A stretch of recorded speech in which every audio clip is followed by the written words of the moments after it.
Hi, everyone. Welcome to this CSPI podcast.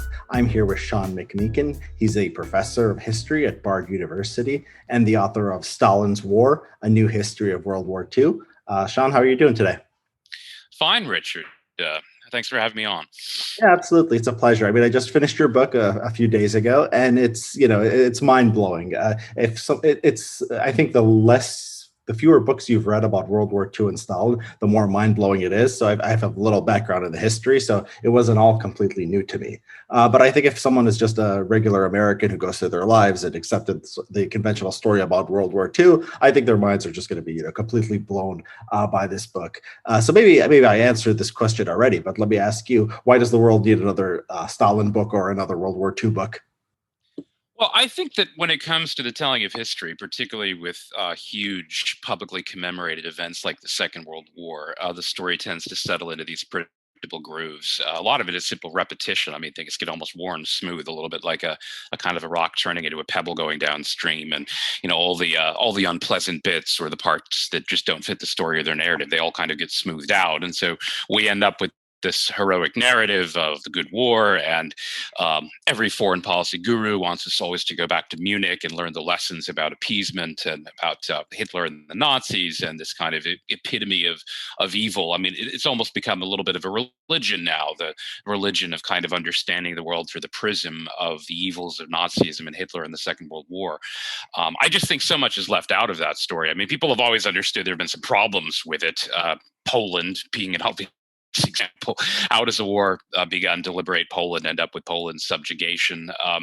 How is it that a war, I mean, even if you just look at it from the perspective of one of the classic belligerents like Britain, the soldiers were told they were fighting for king, country, and empire, and they were fighting to preserve the liberal values, such as they were, of the British Empire, perhaps hypocritical in some respects, but there were some that were liberal, and they end up essentially presiding over the demise of the British Empire. All kinds of ways in which the story doesn't really fit. If you look at Eastern Europe or Northern Asia, war against totalitarianism, Nuremberg trials, you have one of the two leading totalitarian powers sitting in judgment of the other with its own crimes not being exposed. There are all kinds of problems with the story, and I think most people are kind of vaguely aware that perhaps it wasn't all quite as clean and neat as we're often told in the dialogue. But I think a lot of it we simply need to be reminded of. A lot of the history just got either kind of swept under the rug or forgotten, and we also just know much more now since the Russian archives were open. I think that's the earliest part of the answer why I think we needed a new history.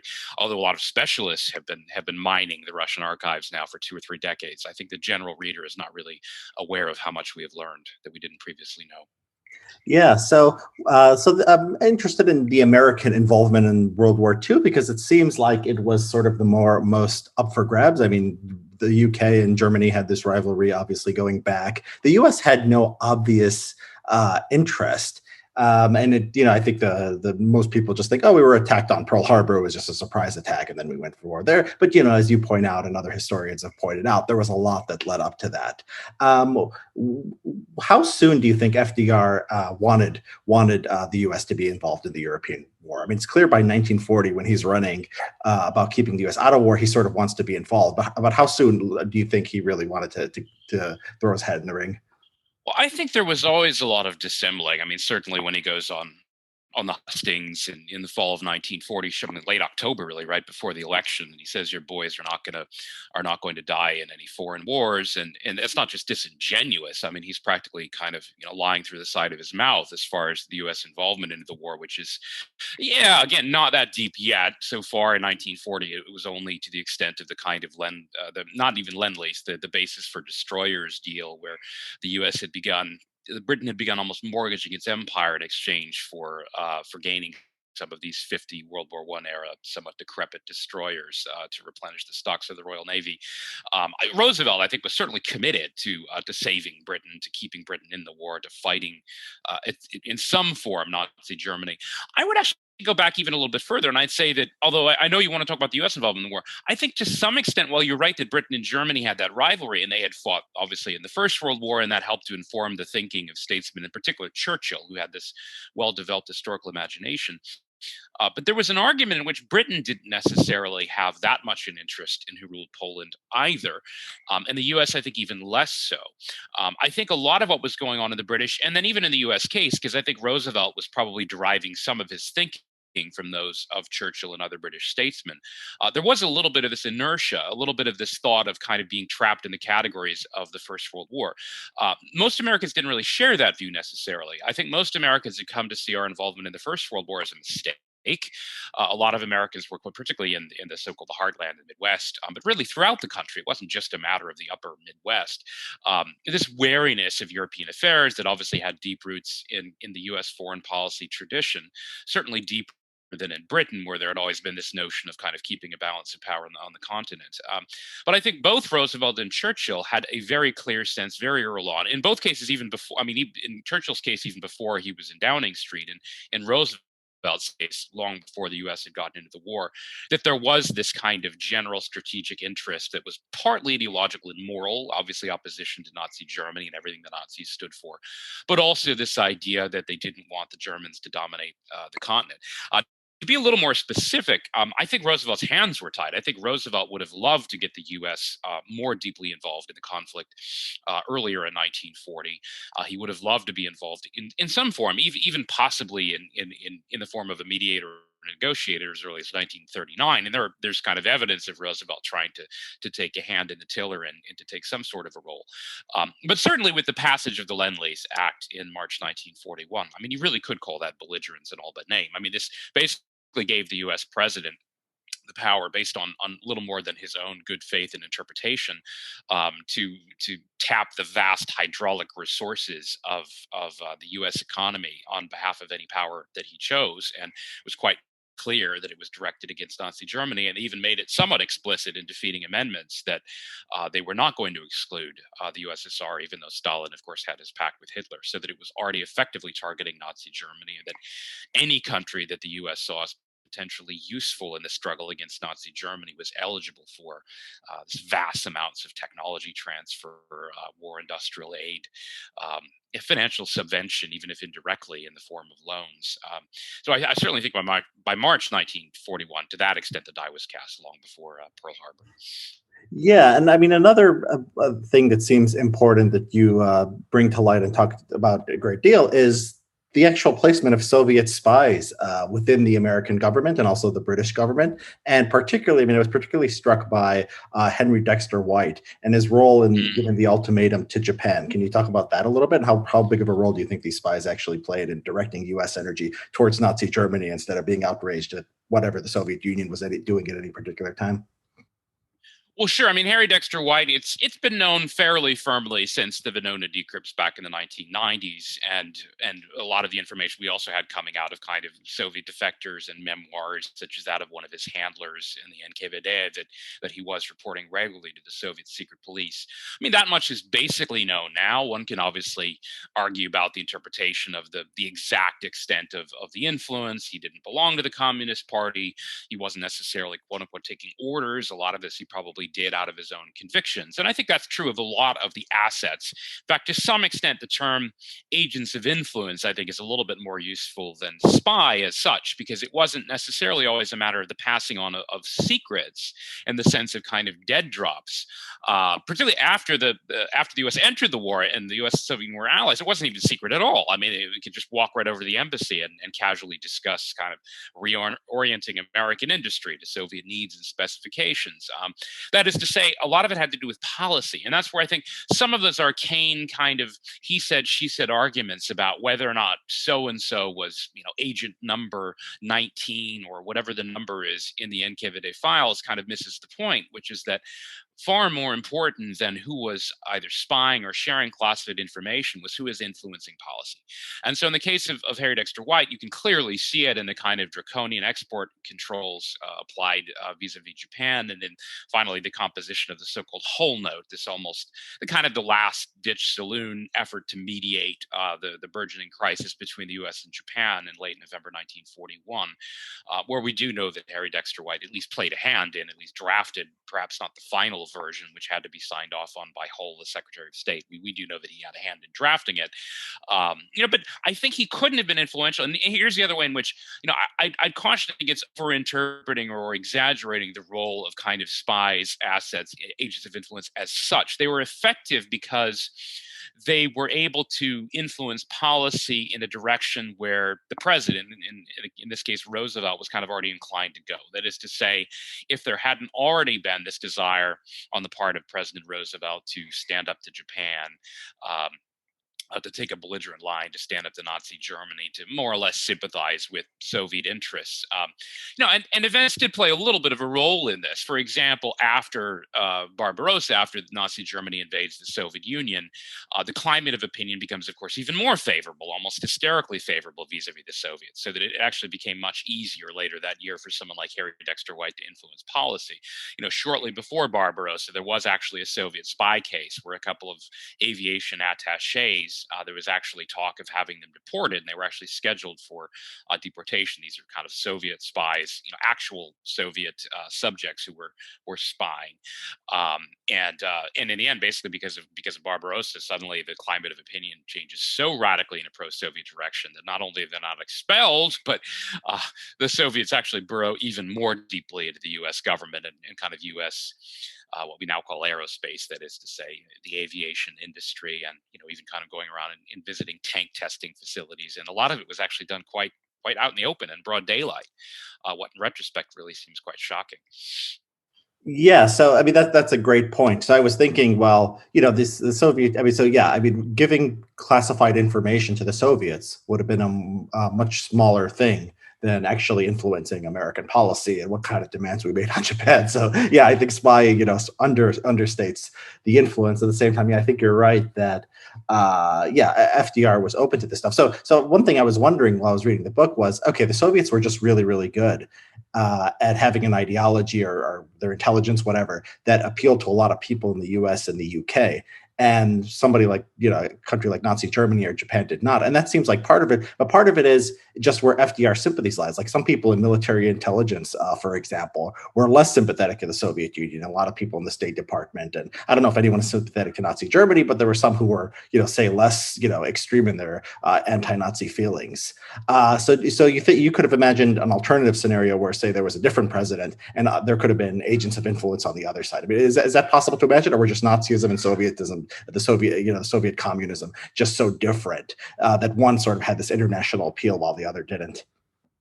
Well, I think it's a little bit of both. I mean, certainly communism, because of this abstract ideal of the classless society and equality, and the vaguer message that probably a lot of people didn't fully understand what it meant in practice, but they had this notion that they're kind of on the side of the angels or of the poor or the underdogs. That's obviously always going to be a little bit more appealing to your kind of vaguely sympathetically inclined person than, let's say, Nazi ideology, which doesn't really export much beyond the Germanic speaking peoples of Central Europe. I mean, aside from maybe some vague notion where notions of fascism, you could have your own version of it in a country like Italy, for example, where it actually even predated Nazism, or perhaps in the Balkans, in a place like Hungary.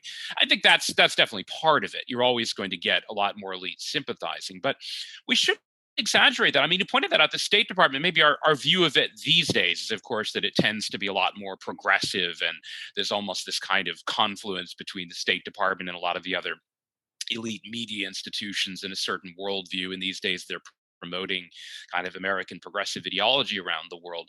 But in the 1930s, I mean, Roosevelt actually saw the State Department, believe it or not, as a hotbed of reaction, of kind of anti-Soviet sentiment. He's constantly reassuring Stalin that he's keeping a good eye on the State Department, and to some extent purging key committees of undesirables. I mean, there's this almost quasi book burning that takes place in 1937, where the Soviet library, which had been assembled by the East European Division, is essentially kind of scattered to the winds, and they actually break it apart.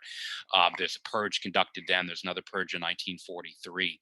A lot of that obviously did depend, just as you were suggesting, on Roosevelt and where his own sympathies lay. I mean, I think some of it was his affluent background. There's a little bit of a sense of noblesse oblige. Obviously, his wife, Eleanor, she kind of moves in these progressive circles, a lot of whom tended to sympathize with the Soviet Union. It was Roosevelt who had first recognized the Soviet Union in November 1933, whereas the Republican administrations, the three ones preceding, under Harding and then Coolidge and even Hoover, had not recognized the Soviet Union. So there was an element where Roosevelt and the Democrats, obviously not all of them, there were a lot of conservative Southern Democrats, but that is the kind of social circles around Roosevelt, I think, in addition to the president himself, were definitely more inclined to sympathize with the Soviets. One could certainly imagine, with a different type of president being in the White House, if not maybe an all-out kind of full-on pro-Nazi foreign policy. It's kind of hard to imagine that. Certainly a more authentically neutral one. I mean, Hoover's a great counterexample. Hoover was kind of the Deus ex machina to some extent behind the scenes. He's the ex-president. He has the stature. He still gives speeches. He's not maybe supremely popular because of the fact that the Depression kind of had glommed onto him. That is, a lot of people still blamed him for the Depression. But that said, Hoover, and he was quite clear about this in his foreign policy, that he did think that the Roosevelt administration was somewhat wrongheaded. But we do know Roosevelt was popular in the sense that he continuously won re-election. So to some extent, even if he might have been a little bit of a dissembler on the hustings in 1940 about the true nature of his foreign policy, he was genuinely popular. But I do think a lot just depended on his own personal influence and probably the social circles around him. So that, right, these agents of influence would not have been able to influence a different type of president. And a lot of it did depend on circumstances. Let's say had Hitler not invaded the Soviet Union in June 1941, I think it would have been a much tougher sell to get the U.S. really fully behind any type of aid program to the Soviets, or really kind of taking Stalin's position on various foreign policy questions.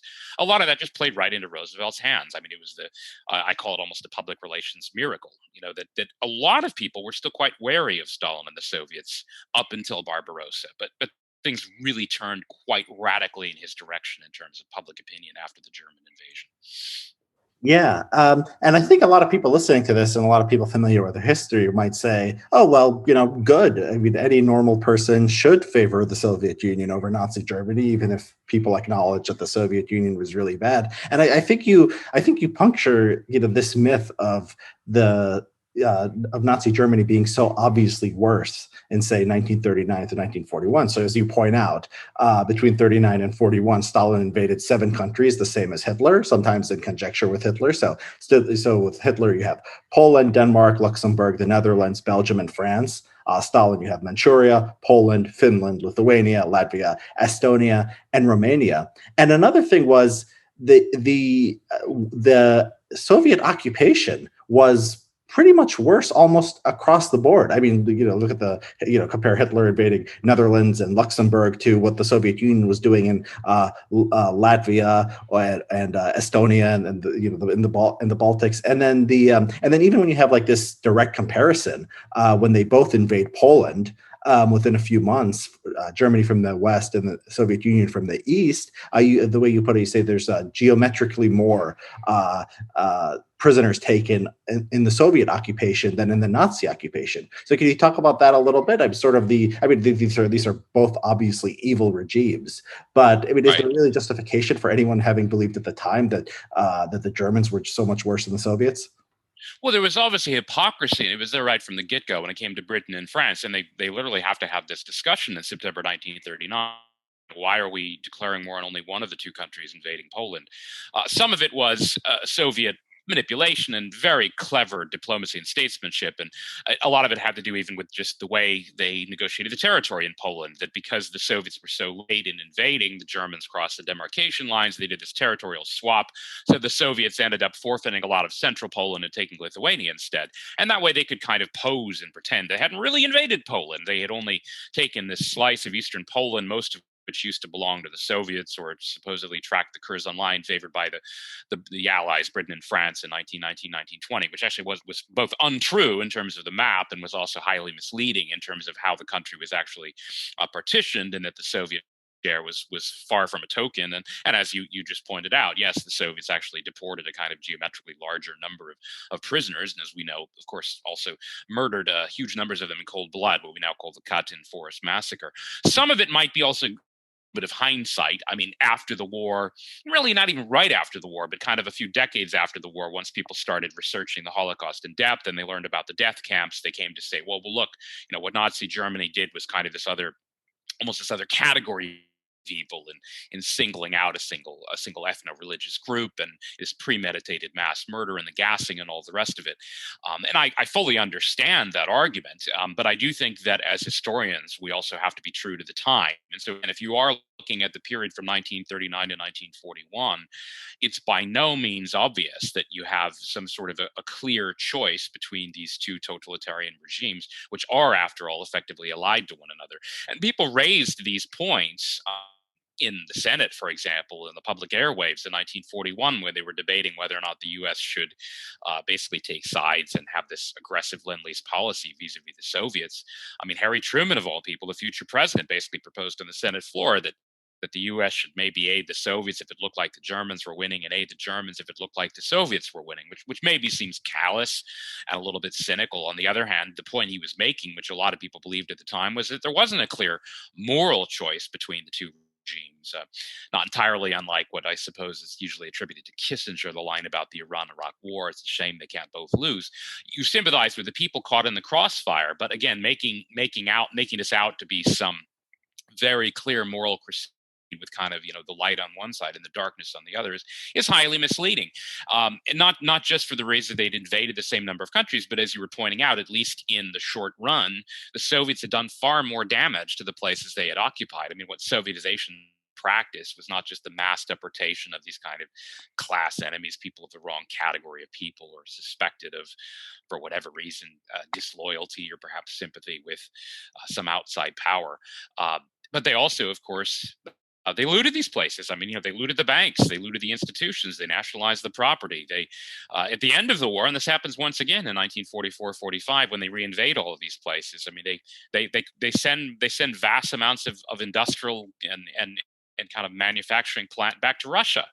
They have these whole looting commissions. I mean, what Sovietization meant, it was sort of a kind of an updated, maybe ideologically perfumed version of kind of what one critic called the administrative of Genghis Khan. I mean, it was the most brutal type of war by conquest, with, almost like these rights to loot, the rights to rape in the case of the Red Army notoriously crashing into East Germany and Hungary and these other places.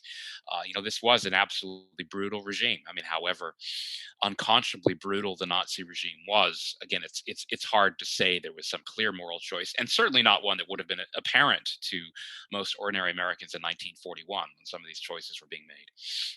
Yeah, and we're just talking about 1939 to 41. We're not even considering the 1920s and the 1930s and the mass starvations, which had no equivalent in Nazi Germany, as bad as they were. One, about this issue of sort of the moral cause. I mean, I found one passage that's provocative and I found fascinating was about the differences between Stalin and Hitler regarding how they approached the Geneva Convention. So if I could just read a little bit from this, because it's so interesting and worth quoting at length. So you write, "It is not mere hair splitting to observe that Moscow, unlike Berlin, refused to accept mediation regarding the treatment of war prisoners. The contrast reflected something important about the two strains of totalitarianism, from the hunger plan to the mass shooting of Jews that some historians now refer to as the Shoah by bullets. It was already unmistakably clear in 1941 that Hitler and his officials were willing to treat conquered people with unfathomable cruelty. But they were just as emphatic about protecting their own soldiers and allies if they were taken prisoner. Indeed, the uncomfortable truth of the matter is that Nazi Germany, even if only to protect Hitler's beloved Aryans and other people joining his anti-Bolshevik crusade captured by the enemy, was and at least sometimes behaved like a signatory to the Geneva Convention of 1929 on war prisoners. And the USSR was not and did not. In August 1941, the governments of Germany and its allies transmitted extensive lists of the burgeoning ranks of captured Soviet prisoners of war to the Soviet embassy in Ankara. Molotov never replied." So this is a fascinating difference. Can you talk about that a little bit? Because the callousness, you have this, obviously the Nazis are a murderous regime, but there's a category of people that they care about and want to protect. The Soviet Union was just completely callous to just anybody, and I don't know whether it was just Stalin's personality or because there was an ideology who believed everything that was for the greater good. Can you talk just about that distinction a little bit and how the two regimes were different? Well, yeah, admittedly, it is provocative because I suppose what we all just kind of tend to assume to be the nature of these two regimes, where Nazi Germany is always in this category of evil, kind of unmatched by any other power. Again, not to downplay the evil of this regime, but there were limits. I mean, to some extent, you might say Nazi Germany was an updated version of a lot of aggressive warmongering regimes throughout history, which have often been cruel towards conquered peoples. And yes, some of obviously Germany's own subjects in the case of Jewish population, gypsies, even some Slavs, and so on, but mostly towards conquered peoples. I mean, after all, if you actually look at the numbers of Jews killed in the Holocaust, it mostly came from the occupied populations of places like Poland and Ukraine and Belarus, the old Pale of Settlement, where obviously a lot of Jews lived. I mean, it's just partly a matter of kind of the numbers. But that is to say, these were conquered peoples whose regimes that had once upon a time protected them no longer were able to protect them. And this is not to excuse it. It is to say that it is part of this kind of broader spectrum that to some extent is at least a little bit familiar to us from history. What the Soviets actually did was in some ways more novel. I'm not sure if I'd say it was more cold-blooded, but regarding the peoples, that is to say, the subject peoples of the Soviet Union itself, in some ways, it was. I mean, after all, most countries, when they go to war, they do sometimes commit war crimes. One can talk about the U.S. and Britain with things like aerial bombing, often not very accurate. Places like Hamburg, Dresden, obviously Tokyo later on with the atomic bomb. And people debate these things and they talk about them. But it's kind of generally understood that, let's say, the U.S. and Britain had to make this moral calculus, and they obviously care about their own citizens. They care a little bit less about the citizens of the countries they're going to war with, even if once upon a time there were more qualms about killing civilians, at least until the Second World War. In the case of Stalin, what's so strange is that a lot of the venom is actually directed at his own subjects, who happen to have been unlucky enough to be captured, that is, prisoners of war. And again, a lot of this stuff, it's not like it's a secret. It's long been known that there was this tension over the repatriation of Soviet prisoners of war, and particularly in 1945, discussion of it at Yalta, even before that, the Moscow Conference. It's been known that Stalin, it's even been known since the 90s, that there were these explicit decrees regarding the anathematization of not just the soldiers captured by the enemy, but even their families, who were supposed to be subjected to collective punishment, kind of collective guilt. And yes, it is simply a fact. And again, most historians just either ignore it or they don't want to talk about it, but it is simply a fact that the Soviet Union did not ratify either the Hague or the Geneva Convention until 1989. And in fact, this was brought up during the war. It was even brought up in some negotiations between the U.S., the U.S. State Department, and the Soviet Union. The U.S. State Department repeatedly requested that the Soviets basically not give Nazi Germany any propaganda ammunition by refusing to sign these conventions, by refusing to have any type of negotiations about the treatment of prisoners of war. I think part of the reason it's ignored is sort of the world's smallest violin. Nazi Germany obviously is committing all these crimes. And you look at, let's say, even the treatment of the Soviet prisoners of war, and the Nazis didn't distinguish themselves in humane treatment of these millions of Soviet prisoners of war taken.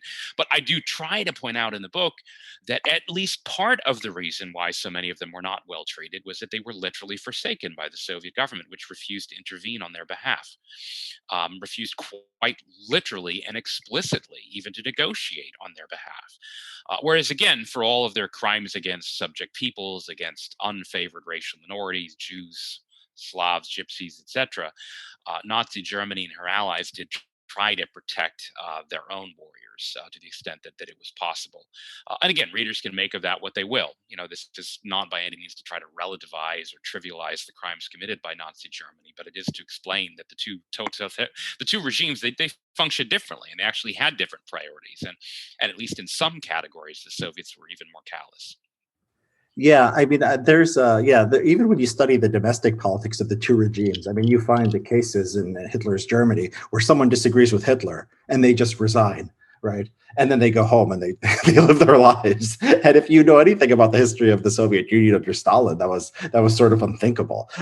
So there was this sort of more of this all-encompassing totalitarianism in the Soviet regime. One thing I wonder about is, you can think, well, this is going to demotivate your soldiers if you're acting like this. If you're Stalin and you think, they just deserve to die if they get captured, and you don't care what happens to them. But I guess there's two ways you could motivate soldiers, right? You could either treat them well and want to take care of them, and want to sort of get them to fight a little bit more voluntarily, or you could just have the whip hand and try to sort of force them to do what you say. And I was thinking about this when I was reading about the Winter War between end of 1939, beginning of 1940, between the Soviet Union and Finland. So this is after the Soviet Union and Nazi Germany invade Poland, but they're still allies. So before Operation Barbarossa, where Nazi Germany goes into the Soviet Union in 1941, and you just have these vivid scenes of what's going on in the war.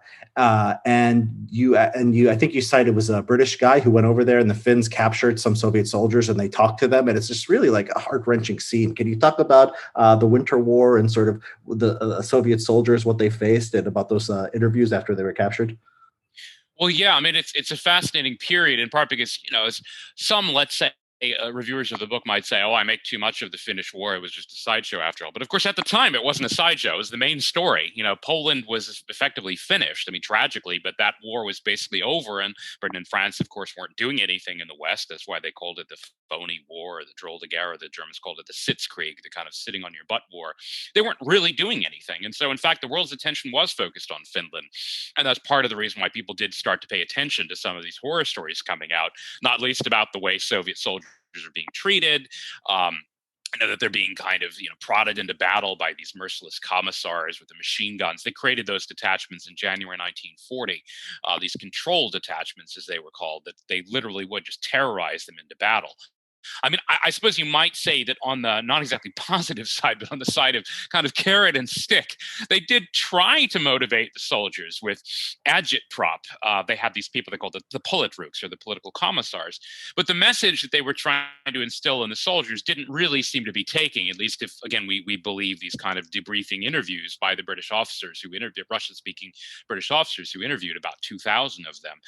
That is to say, being terrorized into compliance and being kind of subjected to this atheistic communist agitprop every day, didn't really seem to motivate them. I mean, I suppose somewhat to his credit, later on in the war, Stalin famously understands this, and they do begin to revive a little bit more traditional Russian patriotic themes, and there's a little bit of a kind of a concordat with the Russian Orthodox Church. But back in 39-40, they hadn't done that yet. They were relying purely on atheistic communist ideology, which really wasn't doing the trick as far as motivating the soldiers. And so then, yes, they had to bring in these kind of terror detachments behind them, which they then obviously trotted back out in July 1941, when once again after the Germans invade, and they have all these morale problems, and they're hemorrhaging deserters by the hundreds of thousands and later by the millions. Later in the war, they do change the propaganda themes a little bit. But yeah, as far as that war in 39-40, I think it was pretty clear that as far as motivating the soldiers to fight, and not least to fight in winter in Finland of all places, that the agitprop message wasn't really working. In the end, I mean, they kind of bludgeoned Finland into a kind of submission, although accepting peace terms that were not as onerous as nearly everyone was expecting.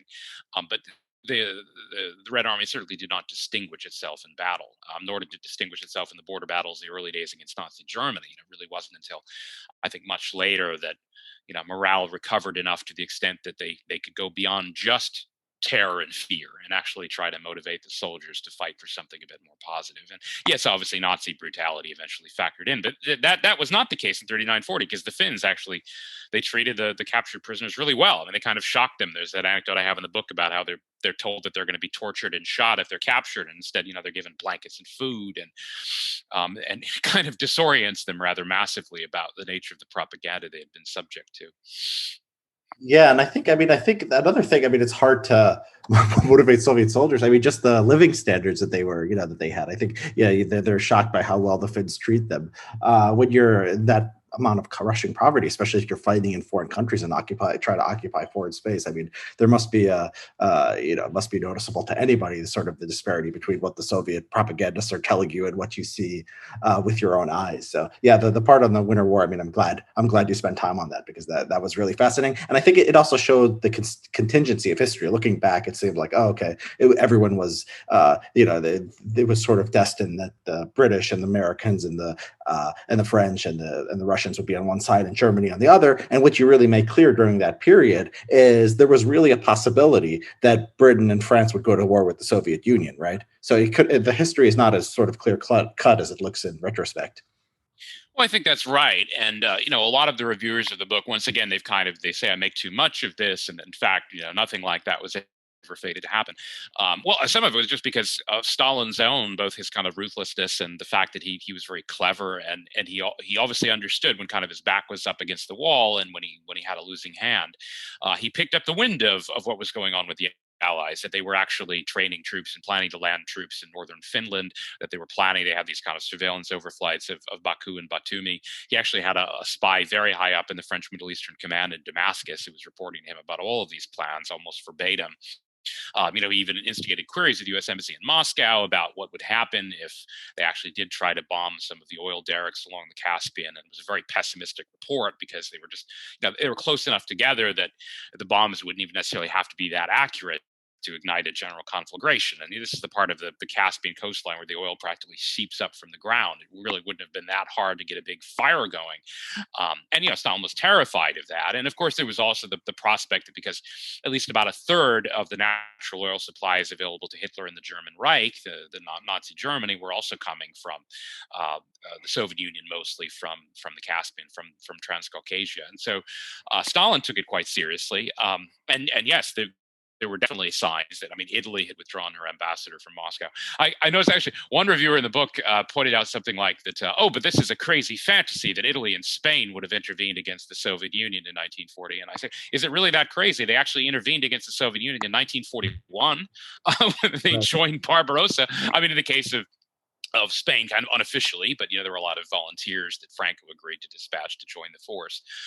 It was not a completely crazy thing to think that, even German sympathies were on the side of the Finns. Hitler was quite true to his pact with Stalin, and so he refused to help out Finland in any way. But German sympathies certainly lay with the Finns, and I think this is part of Stalin's kind of almost his ruthless genius as a statesman, is he realized the danger, and that's why he both basically agreed to an early armistice and then a peace treaty with Finland long before everyone thought that he would kind of give up on crushing Finland into submission. And then he ordered the Katyn forest massacre, this kind of preemptive massacre of Polish officers and elites in Soviet labor camps, because he was afraid they would be a fifth column in case the Western powers went to war with him. So he pulled the rug out from under them. And even the U.S. Probably the U.S. wouldn't have intervened directly. I don't think that was necessarily any time in serious prospect. But as far as financial aid, Congress did appropriate money to help Finland. Hoover had this Finnish Relief Committee, and they were raising money. Public opinion was staunchly on the side of the Finns, and had, let's say, Britain and France basically abandoned their hypocrisy, because of course they had declared war on only one of the countries invading Poland, and they said, well, look, in the end, Hitler and Stalin are sort of part and parcel. They're part of the same totalitarian alliance, and so we need to find some way of defeating them both. Not least because, of course, Soviet economic resources were critical for Hitler's war machine.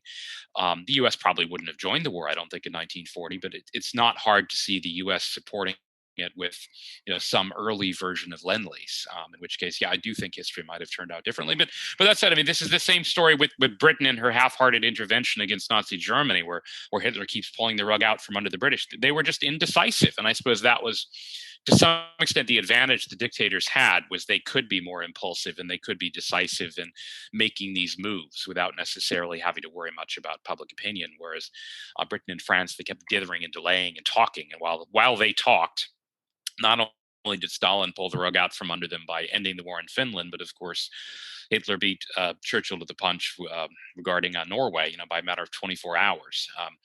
So, history might have turned out differently. But I think militating against that scenario was probably just the very indecisiveness and really ineffectual nature of the decisions being made by the Western allies.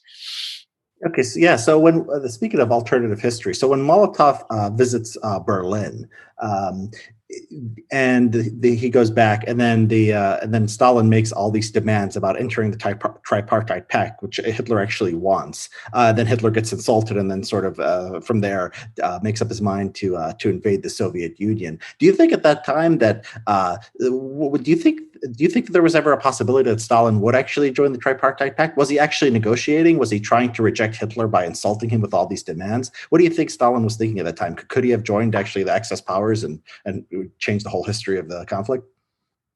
Well, I think he certainly could have. I mean, to some extent, it might have been against his nature, both in terms of his stubbornness and his pride, and obviously also his ambition to accept some type of almost like a junior partner role vis-a-vis Nazi Germany and the tripartite pact more broadly.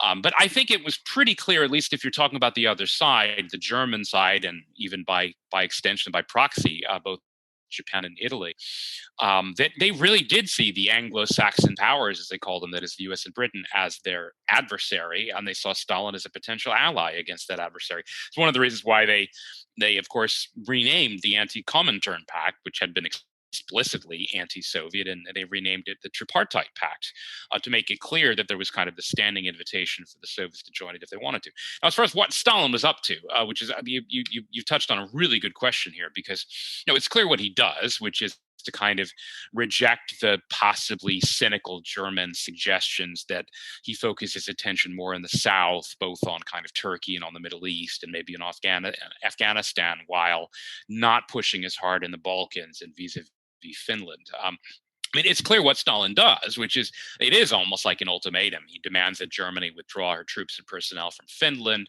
from Romania, where Germany had even greater interest in petroleum than in the Soviet Union. Almost half of the natural oil available to the German Reich was coming from Romania, and Stalin's pressing on this quite firmly.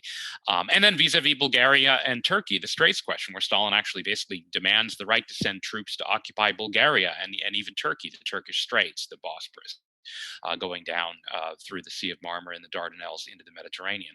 And he had legitimate security concerns about the Straits, something all Russian statesmen have shared, particularly the threat of perhaps the Royal Navy coming up through the Straits and threatening the Black Sea coastline. He had legitimate security concerns. But the fact that he must have known that, let's say, Finland and Romania in particular were such vital economic interests to Hitler and the Reich, I think part of it is he knew how vulnerable Hitler was, that despite what appeared in the West to be this kind of unstoppable German war machine that had knocked out France and the Low Countries, Denmark and Norway, and was kind of lining up allies in the southeast towards the Balkan, and everyone's paying homage to Hitler as the great conqueror. In fact, Hitler was still deeply vulnerable because of the British blockade, which meant that he relied on the Soviet Union for vast quantities of resources, not just the Soviets, if you're talking about manganese and oil and cotton and grain and even rubber coming from Asia, but in the case of Romania and the Balkans, there were all kinds of other materials, the oil from Romania, but also non-ferrous metals, in particular chrome or chromium, where German supplies were almost entirely dependent on the flow from both Turkey and the Balkans. And Stalin really is kind of threatening this choke point. As far as what he wanted, did he think Hitler would agree to this? That's a great question.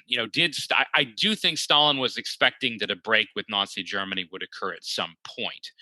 I don't think he wanted to bring it about that winter necessarily. That is, I don't think this was a kind of a deliberate, a bluff that he knew the Germans would call, which would lead to war, and that this is precisely the scenario Stalin wanted.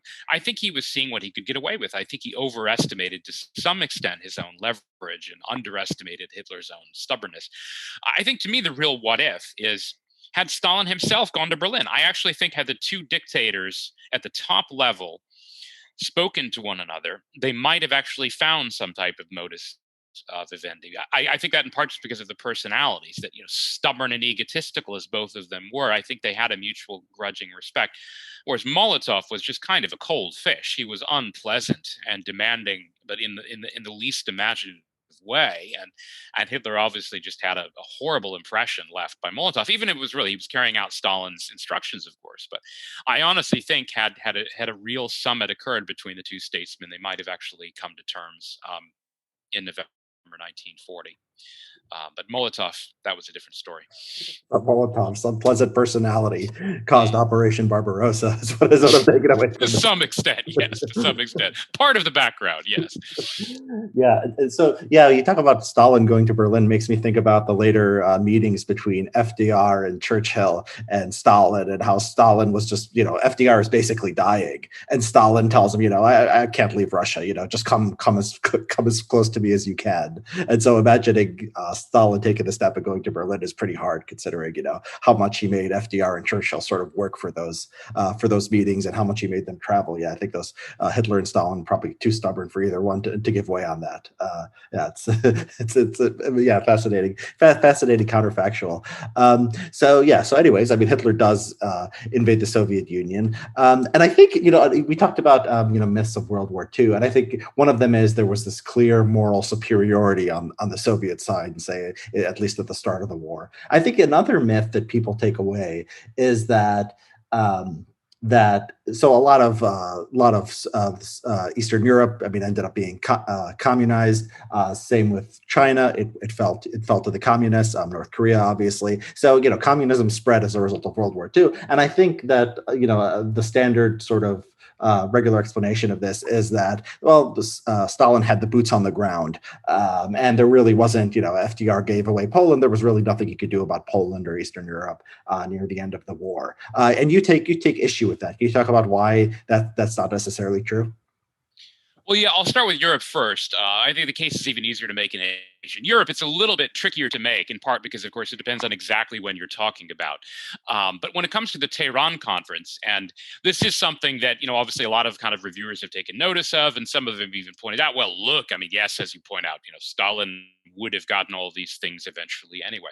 But at the time of Tehran, at the end of November 1943, the Soviets were still 1,000 kilometers and more. I guess our equivalent in American miles would be roughly kind of 620 miles and more from the old Soviet Reich borders. That is to say, they were still nowhere near reconquering any of those territories, nowhere near Poland. They didn't even take Odessa until roughly, I think, 5.5 months after Tehran. So that they really were not in any immediate prospect of being able to retake these territories. And that's one of the reasons why I pay such attention to what used to be called the Mediterranean stratagem, usually ascribed to Churchill. I think it's actually a little bit of a misnomer. It was much more of an Adriatic Balkan stratagem, which is to say, the normal argument against this that you hear is, oh, well, this was a crazy idea because you have the Alps and they're virtually impenetrable. Well, the thing is, the Allies had 500,000 troops in Italy. They had 68 landing craft in Italy, in the Mediterranean, that is to say. And it wasn't just Churchill, but a lot of the chiefs of staff, which had been discussing this before Tehran, they were all talking about, even if they did carry out a French landing, a kind of Channel Coast landing on whether Normandy or somewhere else on the French coast, whether in conjunction with or prior to, they said, well, look, the weather in the Mediterranean, obviously it's warmer, and you don't have to wait as long as you do in the Channel, and so you could try to do something there first. And among other things, German defenses, of course, in the Balkans and in southeastern Europe were actually much thinner on the ground. They did have troops in Yugoslavia, as we know. They did have troops in Greece, of course, but generally speaking, these were not first line troops. And in fact, you can see this on the German side. I don't go into this that much in the book because it's mostly about Stalin. But if you look at all these kind of, the memoirs of various figures high up in German intelligence, they were actually expecting the Allies to do this. Germans kept expecting the Allies to do things that made sense, right? So you land troops at Trieste or some other point in the Adriatic. You push up through the Balkans, and basically you liberate the Balkans and a lot of Central Europe before the Red Army even gets there. Now, there is a kind of a counterfactual one could posit here, and I think one of the clever reviewers did point out that the Allies had to be very delicate about this, because had they done this in express contravention of Stalin's stated desires and wishes, Stalin could have turned around and negotiated some type of separate peace deal with Hitler, and that was certainly a risk. I think that was a risk all along.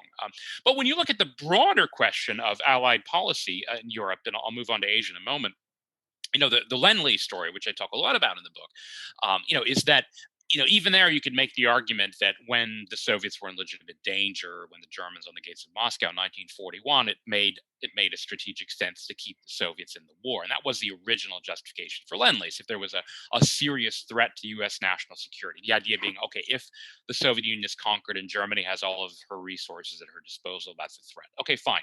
But then you move forward, up to kind of Stalingrad and then Kursk by late 42 and then early 43. The Soviets are in no danger of collapse, especially after Kursk, but even arguably after Stalingrad. They begin this long, brutal, but very slow march to Berlin, which takes them the better part of 2.5 years. And there would have been a good argument for slowing down Lend-Lease aid, perhaps for devoting more U.S. resources to the war against Japan, or even to landing craft and the war against Hitler in Europe. Instead, the opposite happens. It gets ramped up to even more gargantuan levels in 1943, 44, 1945, which makes very little sense on any level. Effectively, what the NATO alliance is later designed to forestall or prevent, that is, the Soviet incursion into Europe, is precisely what U.S. policy doesn't just allow, but literally encourages and fuels, not just in terms of the actual petroleum, but in terms of motorized vehicles, Lend-Lease, Jeeps, Studebakers, even Harley-Davidson motorcycles, tanks, warplanes, inputs for Soviet industry, non-ferrous metals, refined steel products, everything you can name, aluminum in particular, that actually the Soviets are using even to build their own tanks and warplanes. All of that is given to the Soviets effectively free of charge, even as the U.S. is sort of like forcing the British Empire into receivership with these rather onerous Lend-Lease terms. None of that had to be done, at least to the extent that it was done. So there wasn't just the choice at Tehran made to focus on northern France to the exclusion of the Mediterranean strategy, but it was also the decision even before that, and then for the 18 months after that, to ramp up this Lend-Lease aid to gargantuan levels. Now that argument applies to an even more extreme degree in Asia, where FDR promises Stalin his sphere of influence in northern Asia, including Manchuria. He didn't promise Korea yet at Tehran; that comes at Yalta, but along with Sakhalin and the Kuril Islands. All of this is promised to Stalin at a time when he's not just not in the war against Japan. He's actively, to some extent, helping the Japanese. He's arresting U.S. pilots who happened to crash land on Soviet soil after bombing raids on Japan. He's effectively functioning as a kind of friendly quasi-ally to Japan at the time that Roosevelt is offering Stalin. And he offers him Manchuria, which is absurd on so many levels. I mean, it was the Japanese incursion there against which all U.S. policy had been based since 1931. He offers it to Stalin at a time when the Soviet Union is neutral vis-a-vis Japan and even helping Japan. And then the final Soviet invasion, where Stalin does kind of carve out this empire, and this allows him to link up with Mao and begin arming Mao's armies in the Chinese Civil War.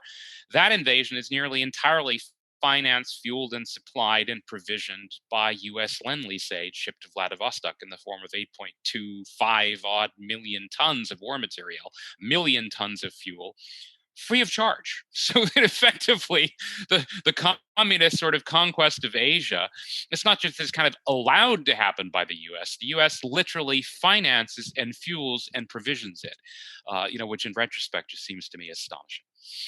Yeah, I mean it's worth sort of fleshing out the importance of the Mediterranean strategy. So the idea was Stalin wanted the invasion of the Allies. So in the East, I mean, basically Stalin and Hitler are fighting in Eastern Europe, and France has fallen. And the question is, what are the U.S. and U.K. going to do? Where are they going to come fight the Germans? And Stalin wants them to come through France, right? He wants them to go across the English Channel. And the argument is, if they didn't do what Stalin wanted, if they had gone through the Mediterranean route, they could have at least had troops on the ground. They could have preserved some influence, at least in the Balkans, maybe in Eastern Europe. Is that the basic idea?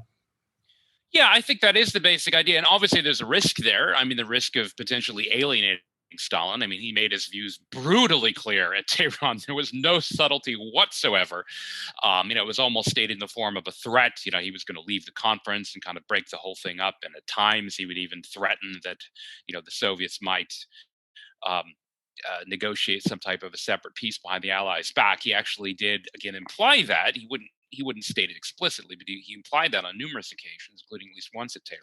So there's a risk. But yes, I think the payoff would have been enormous for the interests of the US and Britain in Southeastern Europe and in the Balkans, not least because we're still at a point in the war.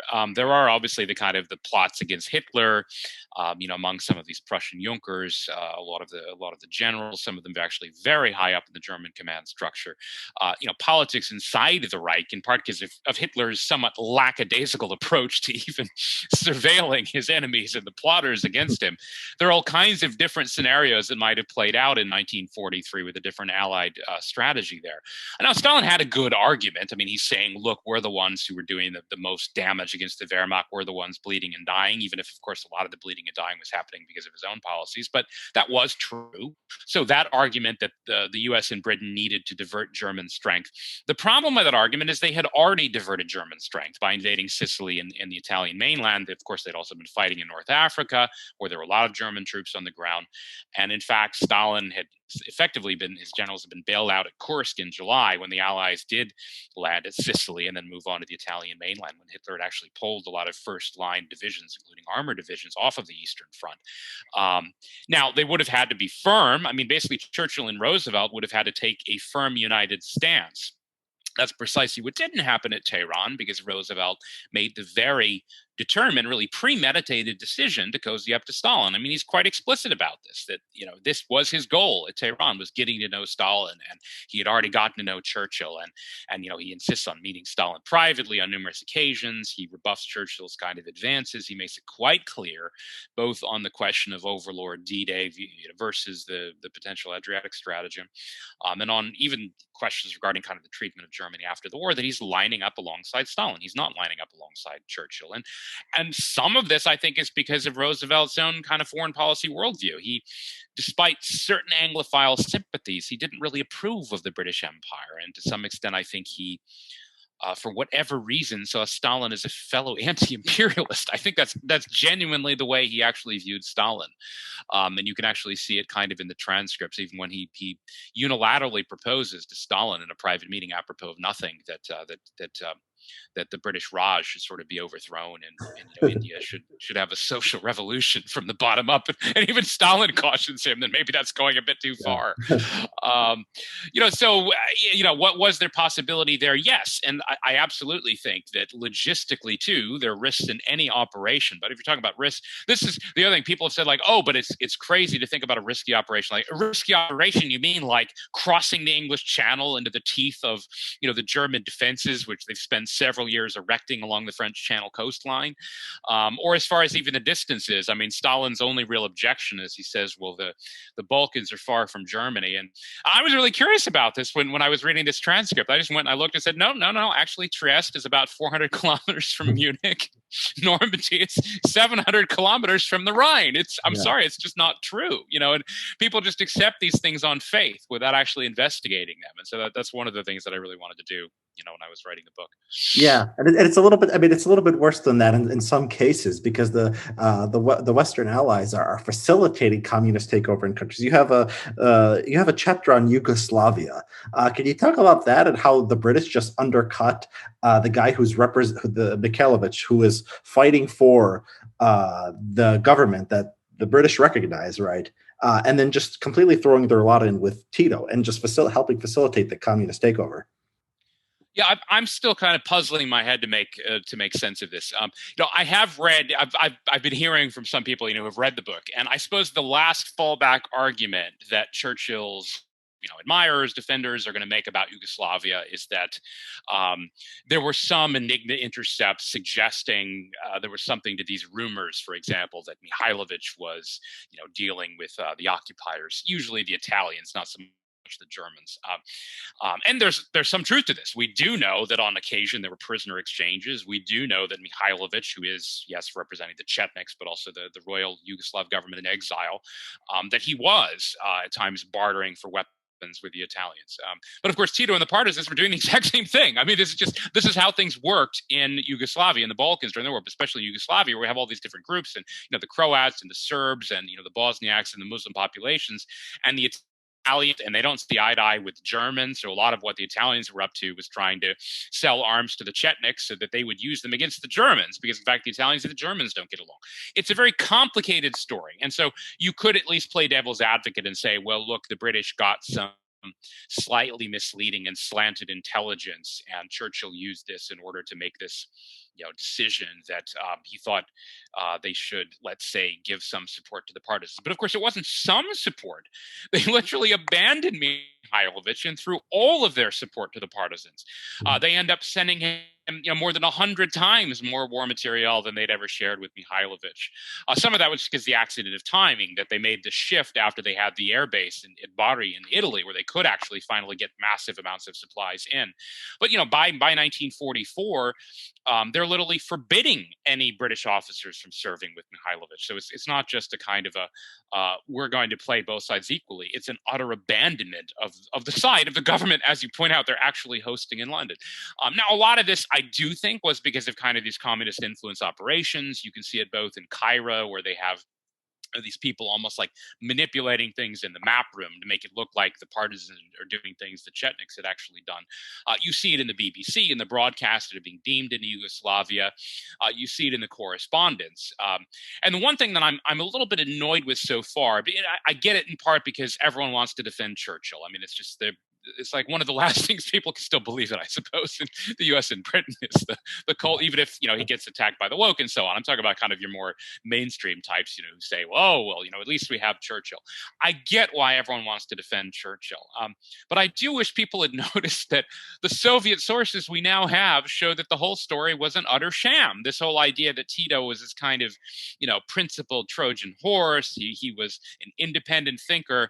That's what the Fitzroy McLean, who wrote this bestseller Eastern Approaches, he was kind of Churchill's man with Tito, and he was still defending this to the end of his life. He was dining out on this in these kind of dinner party circuit stories he was still telling in the 1980s about how he and Churchill had made this kind of very hard-headed realpolitik decision that that Tito was tougher and that he was an independent man, and that's why we should back him. But he was a perfectly loyal Stalinist, at least during the war. I mean, once he was in power, maybe things were a little more complicated.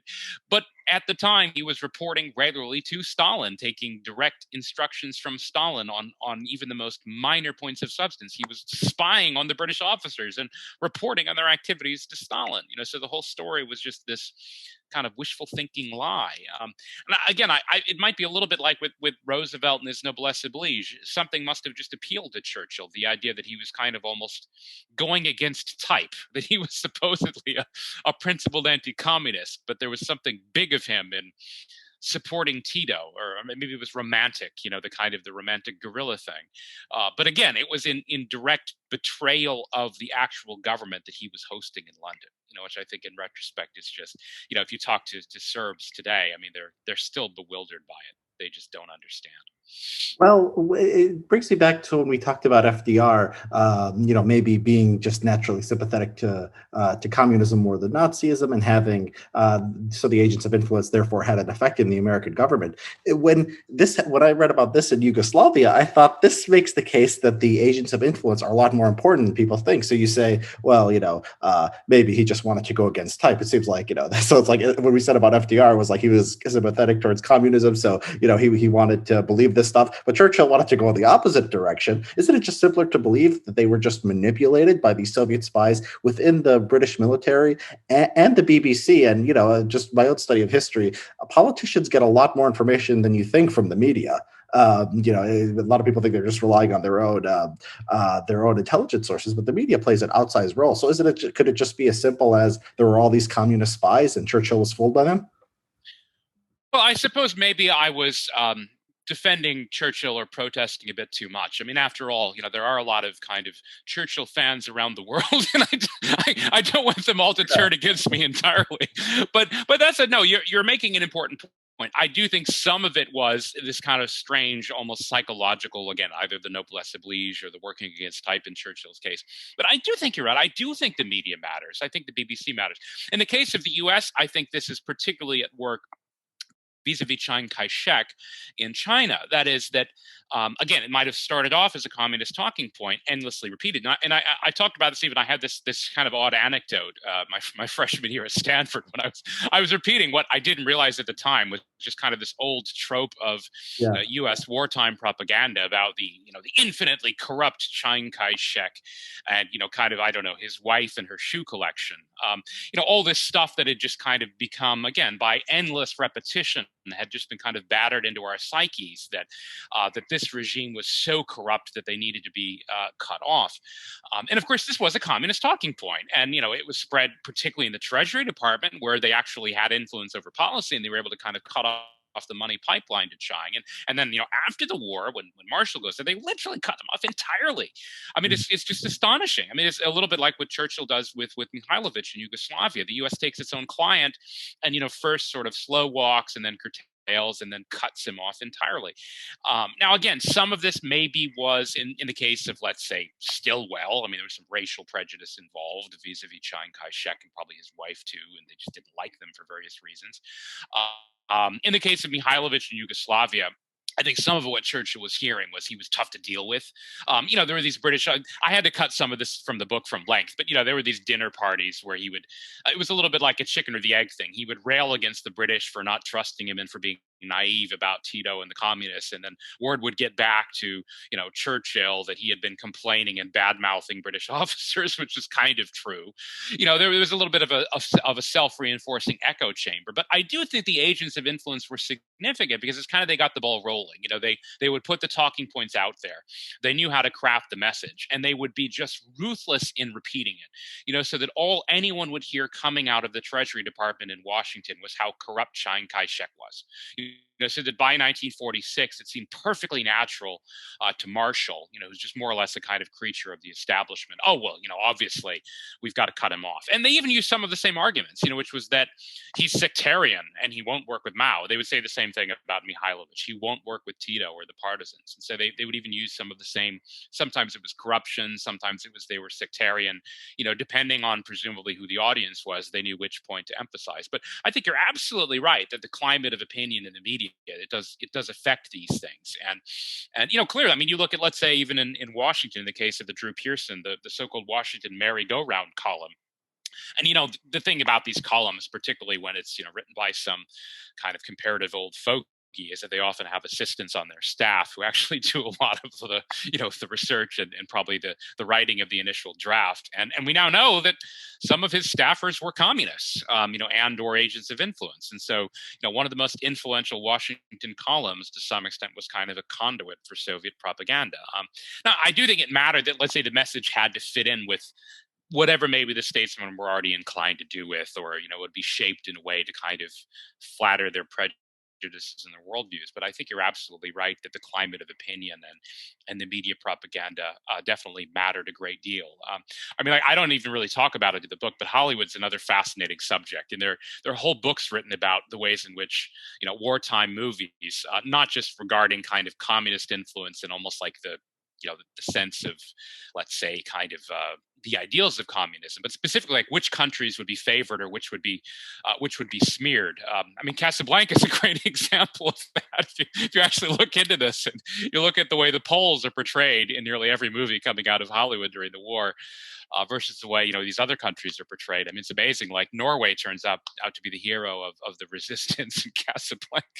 The Czechs and the Norwegians are the heroes of the resistance, and the Poles are these sort of slimy nincompoops. And tell me there isn't some type of Soviet agitprop influence at work there. I mean, it really is astonishing how effective and even how subtle it could be at times.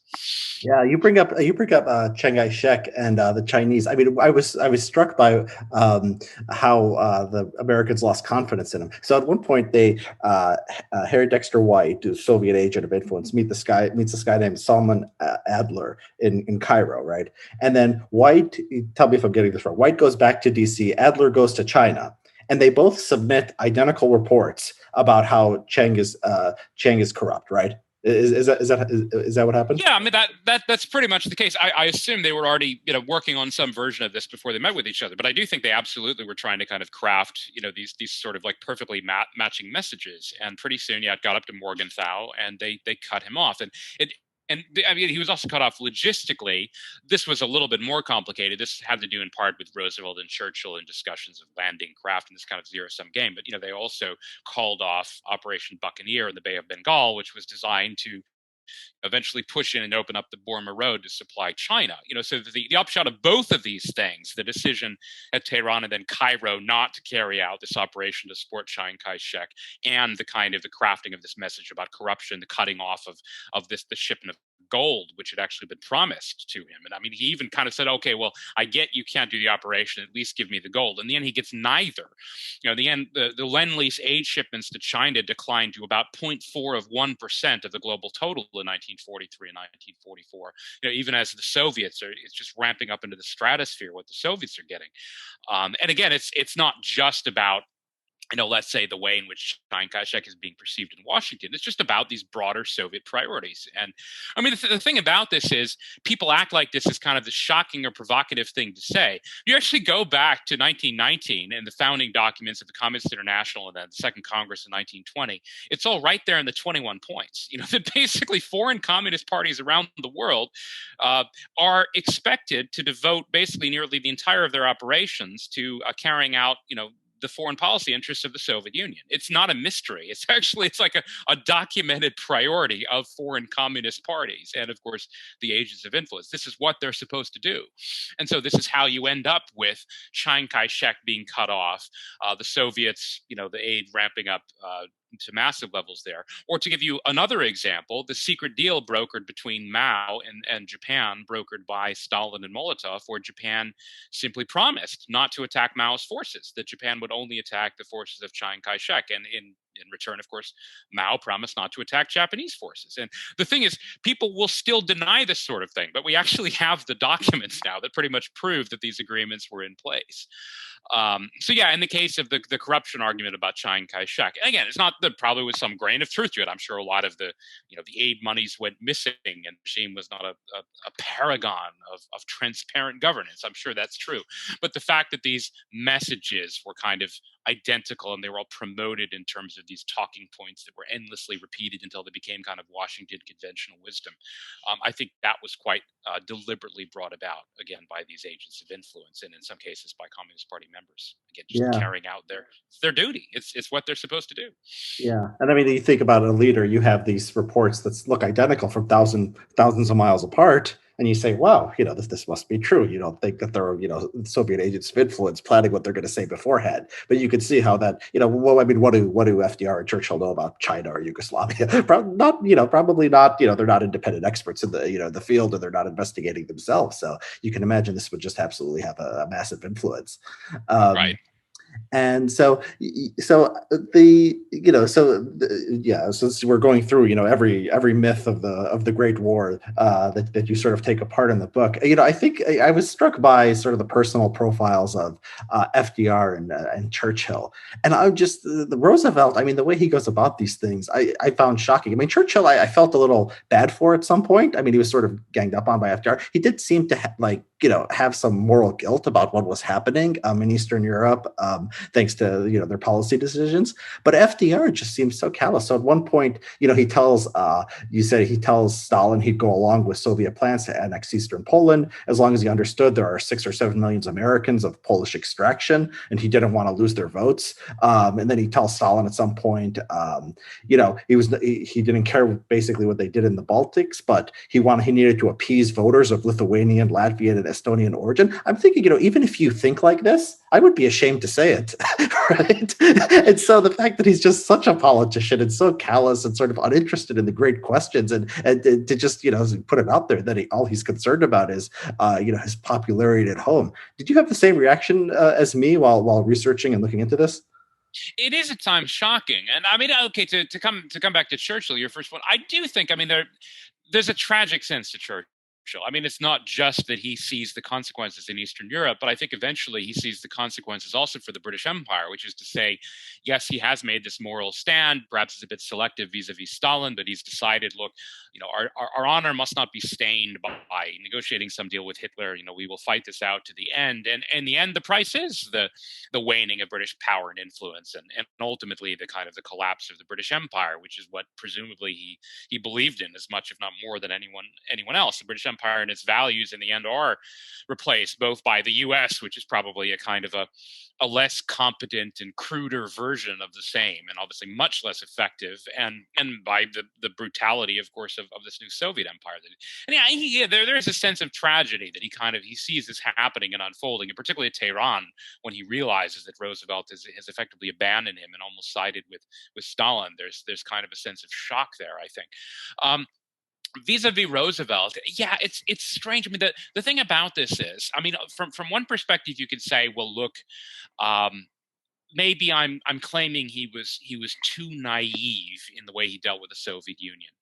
But I'm not sure it's naivete, because he was capable of driving a very hard bargain. I mean, the quotes you're pointing out are kind of quite cynical, but of course, vis-a-vis Great Britain, he drove an extremely hard bargain on the terms for the basis for destroyer deal. At one point, he actually more or less invited Churchill. This is back during the Battle of France in the Low Countries, when it looked like Britain might have been in danger, and he invited Britain to kind of send her fleet over to U.S. ports, and maybe we'll take it over for you.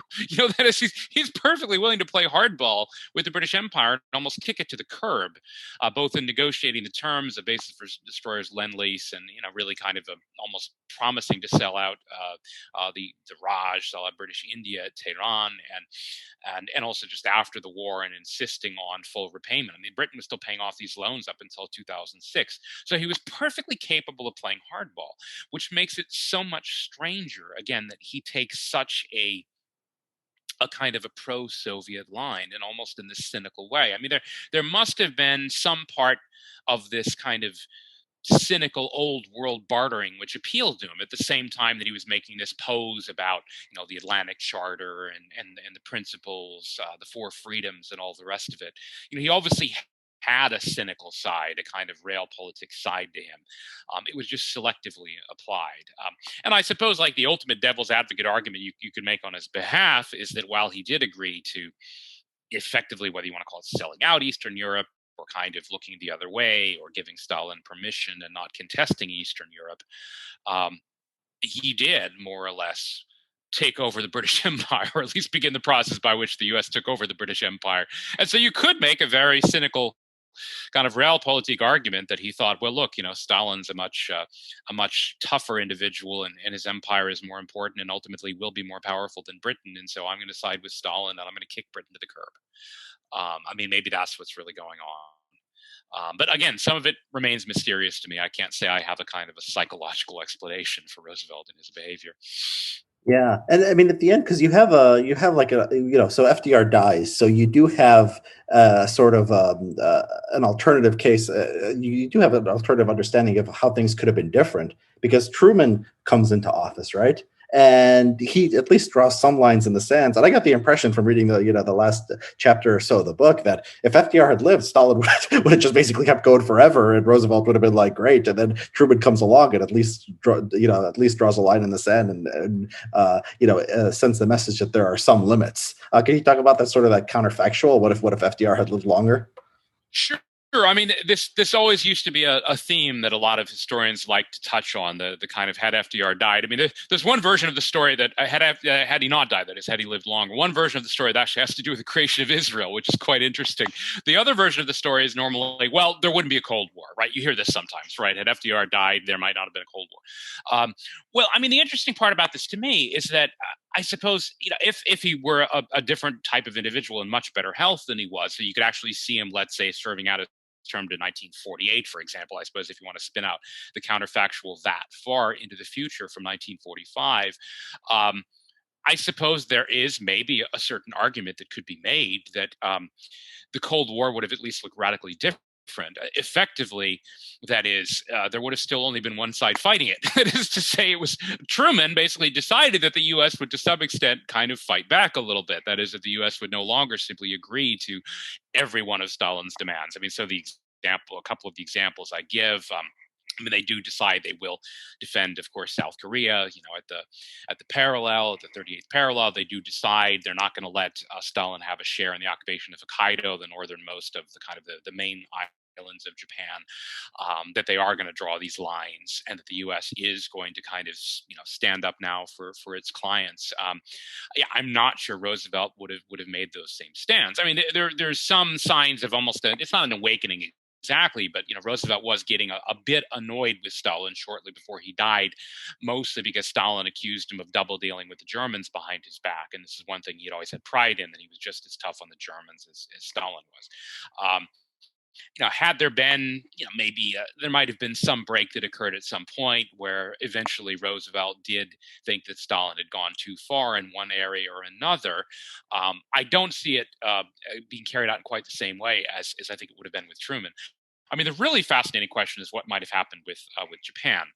I mean, that is where, although you can see Truman taking a harder line vis-a-vis Stalin, both in Korea and on Hokkaido, than probably Roosevelt would have done. Unconditional surrender, which Truman in the end was kind of true to vis-a-vis Japan, was, after all, Roosevelt's doctrine. So it's hard to see Roosevelt necessarily agreeing to any type of a softening or a compromise peace with Japan, which might have kept Stalin out of Asia.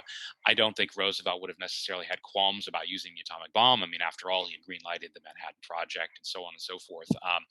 I do think Stalin probably would have ended up getting an even more generous deal in Asia and in Europe, so that he would have been in a stronger position. I think inevitably, whether it was with FDR dying in perhaps 46, 47, 48, or a new president coming in, I do think inevitably some type of Cold War probably would have transpired. But the opening positions, I think, might have been quite different had Roosevelt lived a bit longer. Yeah, so we've been going pretty much chronologically. I just want to go back a little bit, just to 1941. So you talk a little bit in the book and in the notes about the icebreaker theory. So this is from a Russian author named Viktor Suvorov. And the idea was that Hitler, Operation Barbarossa, was a preemptive attack. Now, I get from the book that you don't buy that. But from the book and from our discussion of Stalin not joining the tripartite pact, I think you do believe that Stalin thought war with Nazi Germany was inevitable. Is that the difference between you and the icebreaker theory? That the people who believe in the icebreaker theory think that it was the Soviet invasion was imminent, while you tend to think that if Stalin wasn't planning for something, he at least thought that there was going to be a war at some point and was getting ready for that. Well, right. I mean, I certainly don't agree with the full-on nature of sort of a premeditated plan. I mean, even some of the historians inspired, and a lot of them are Russian, actually, the ones who've looked into the evidence regarding Soviet war planning and procurement.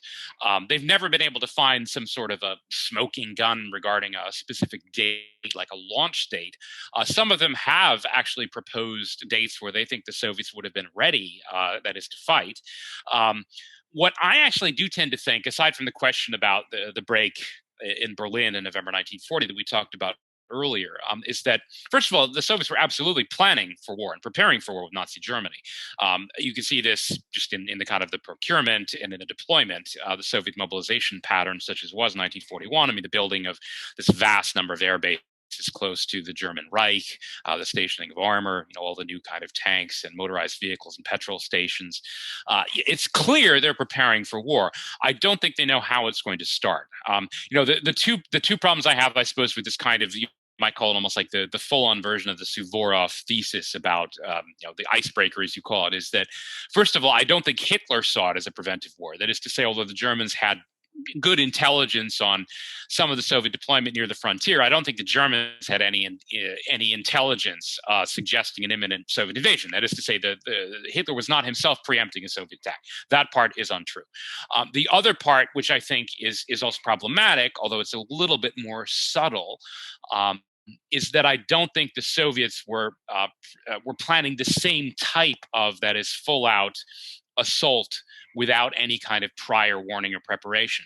If you look at the both the kind of the war gaming and then also the war plan coming out of the Soviet, their version of the general staff, it's not precisely the same as OKW in the Soviet case, but their version of this kind of the planning is that they seem to think that the Germans would telegraph an attack and this would give them time to counter. But it would be an aggressive counter. Like the key phrase that keeps coming up is a powerful strike in the direction of Lublin. This coming from the kind of the southwestern Ukrainian front, targeting southeastern Poland with Lublin as the initial target. And so there's definitely talk of this. And in fact, the amazing thing is they actually do order this. I mean, like when after the Germans invade, Stalin does order this. I mean, the powerful strike in the direction of Lublin on the southwestern front is actually ordered. So to some extent, they actually did carry out the war plan they had been planning to carry out. The problem was that the rapidity and speed and ferocity of the German assault, that's what preempted any Soviet ability to counter. They were planning to counterattack, and they were hoping to go on the offensive in fairly rapid order, but that didn't happen. It's just the plan, which was probably not ready, not anywhere near fruition, was just kind of rendered almost entirely moot by the ferocity of the German advance. And the one thing that I found, which I think is quite telling, is in the so-called special files of the Politburo, you can see that they realize how close the Germans are to invading in the last week or so before Barbarossa, and they do issue these last-minute orders for kind of maskirovka, for camouflaging all the tank parks and petrol stations and aerodromes. The target dates are for various points in July 1941, and so in every case they're 2, 3, or 4 weeks too late, even in terms of the camouflaging. So it's clear they weren't ready, for whatever war was coming. They knew some kind of war was coming. They didn't know exactly when, and they weren't ready when the Germans attacked. Yeah, and I think with the Suvorov hypothesis, I mean, it relies on a lot of the idea that they had weapons, and the Soviets had weapons on the western flank that were better. Like they trained a lot of parachutists, so weapons and sort of warfighting methodologies they were using, kinds of military personnel that they were better for offense than defense. But I mean, that's not that mysterious when you consider that the Soviet Union had invaded a lot of countries, right? So it wasn't just necessarily against Germany. Invading countries and being opportunistic in that front, was sort of the thing that they normally did. Another thing that another reason I find it sort of hard to believe is that invading another great power like that, the way that Hitler did in Operation Barbarossa, I mean, is a pretty radical gamble. And if you look at Stalin's foreign policy, I mean, he was certainly ruthless and he was certainly opportunistic. But there's never any evidence of just this sort of recklessness that we find in, say, Operation Barbarossa. Does that psychological argument of why you think Stalin, does that psychological argument of sort of Stalin's nature versus Hitler's make sense to you? Do you factor that in at all in how you think about the Suvorov's theory? No, I think that's quite right. And you look at even the way the Stalin behaved when they invaded Finland, even though that was the nearest equivalent to a kind of one of those invasions where the other side actually fought back, as opposed to the more opportunistic invasions of eastern Poland, where there was some fighting, but the Germans had already mostly destroyed the Polish armies, or the Baltic states of Romania. Stalin hesitated. That is to say, he realized that there were real risks, even in invading a country such as Finland. There was obviously a level of caution involved, and you could even see that in the way he ended the war in Finland once he thought he was at risk of igniting the wrath of Britain and France against him. So that, yeah, there was also a more cautious element to Stalin's foreign policy. I mean, you can see this even playing out in the spheres of influence negotiated at Tehran and Yalta, where, again, there's normally this argument that, oh, well, look, there's nothing the Americans could have done because of the all-conquering Red Army. No, in fact, the negotiations mattered. Stalin did not want to cross whatever lines had been agreed to by Roosevelt in the case of Asia in particular, and even to some extent in Eastern Europe, where he wasn't following to the letter every single agreement made at Tehran and Yalta, but he was kind of operating within those boundaries. I think that's quite right. I mean, Hitler was a gambler in a way that Stalin really wasn't. That's why I do think that I also think Stalin had a better sense of kind of public relations and diplomacy than Hitler did, in the sense that he understood how important it was not to appear to be the aggressor. So that's why I do think it might have been wishful thinking, but I think what Stalin was hoping and expecting, and his generals were kind of preparing for, again, perhaps forlornly and naively, was that the Germans would telegraph some massive assault and still take on the onus of aggressor, but the Soviets would have a kind of immediate, devastating counterattack ready.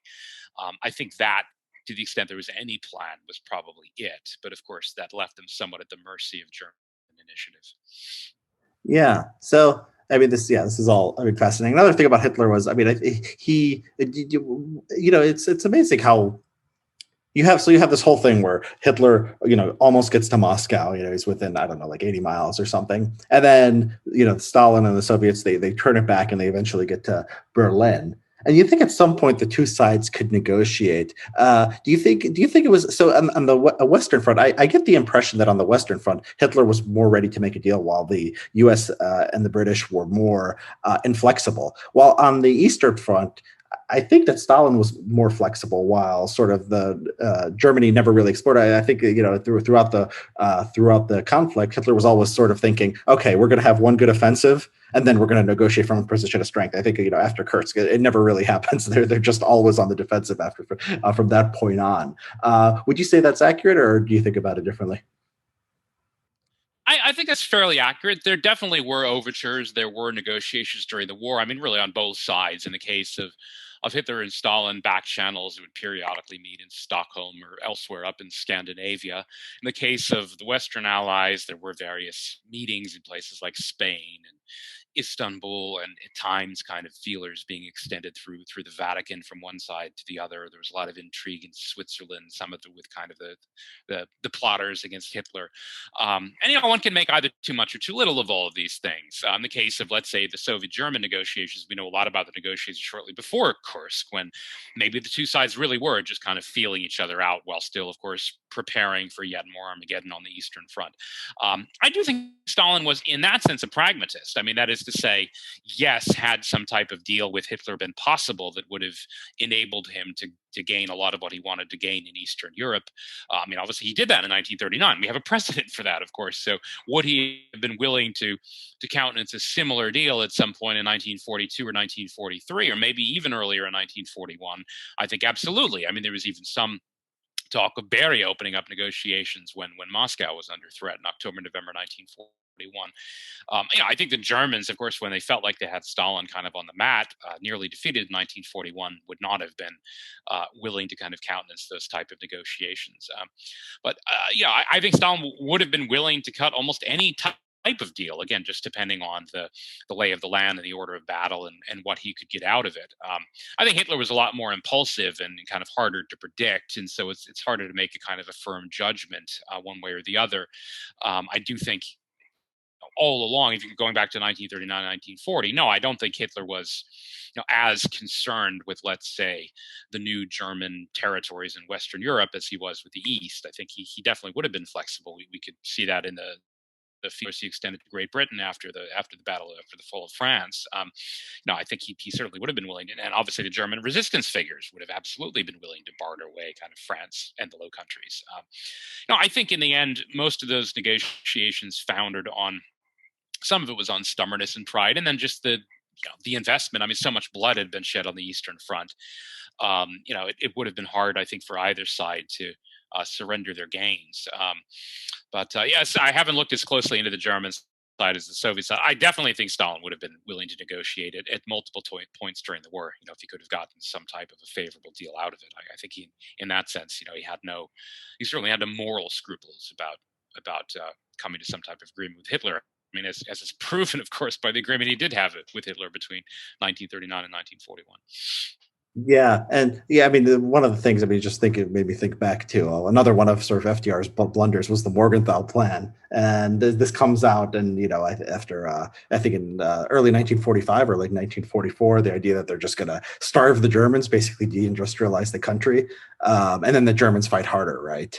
And then FDR changes his mind because it comes out and there's a political backlash, right? So it just sort of backs up everything. FDR being a blunderer, making these two sort of being too sort of to sort of willing to please Stalin, and at the same time, sort of just not really being principled and just sort of going with the political winds. Do you think there's a do you think there's a broader lesson about democracies in wartime? Because you mentioned in passing earlier that the Soviets were a lot more seemed a lot more flexible than the Western Allies. I think Germany could have been more flexible. I mean, if it wanted to, it was flexible in a way. I mean, it could ask the Soviets to join the tripartite attack and then attack the Soviet Union. But so, do you think that there's a broader lesson here that sort of you hype people up about fighting this great war, and then if you're dependent on public opinion, it's harder to turn the ship around compared to, say, Hitler and Stalin, who could just turn the propaganda. You talk about them turning it on and off depending on whether they're friends or enemies.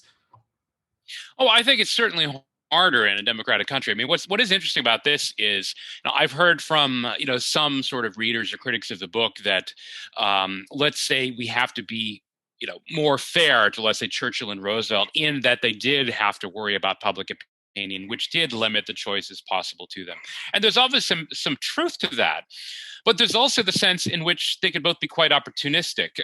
That is to say, Roosevelt. It's not that it's not that there was some massive public support or outcry or kind of burgeoning groundwell of support for something like, let's say, the Lend-Lease doctrine, or let's say 1940, 41.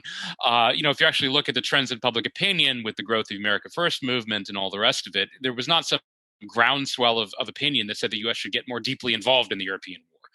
His people, they look after Barbarossa, and they look very specifically at this question of Lend-Lease aid for the Soviet Union, and they determine there's a clear majority opposed to his policy of aiding the Soviet Union. So the thing is, I think when democratic leaders want to ignore public opinion, they can't ignore it.